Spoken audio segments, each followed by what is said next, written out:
2 jours après le scrutin, le flou règne sur la composition de la prochaine coalition. Une seule certitude, le Likoud de Benyamin Netanyahou est arrivé en tête avec 30 sièges. Mais le doute s'installe sur l'opportunité de trouver une majorité de 61 sièges.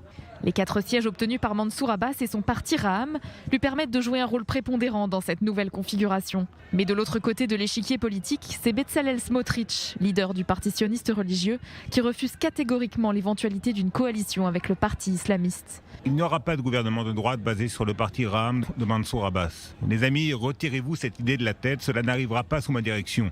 Ceux qui soutiennent le terrorisme et nient l'existence de l'État d'Israël en tant qu'État juif ne sont pas des partenaires légitimes dans un gouvernement. Il a également accusé la gauche israélienne de persécuter Benyamin Netanyahou et d'être prête à vendre l'État d'Israël à ses pires ennemis. Au cours de la campagne électorale, Benyamin Netanyahou a tenté de séduire l'électorat arabe et de se rapprocher de Mansour Abbas.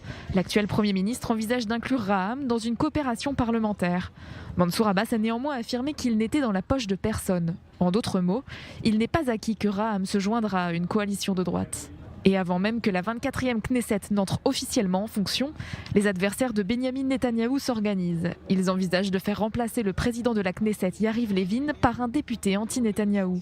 Objectif : faire voter une loi visant à empêcher un candidat visé par une enquête criminelle de pouvoir former un gouvernement.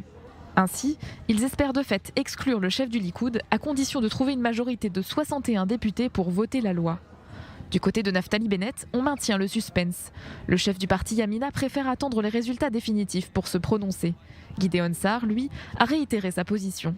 Il ne rejoindra pas de coalition sous la direction de l'actuel Premier ministre. À gauche, Merav Michaeli se dit peu enthousiaste à l'idée de rejoindre une coalition sous la direction de Naftali Bennett, mais considère qu'il faudra être très créatif pour remplacer Benyamin Netanyahou.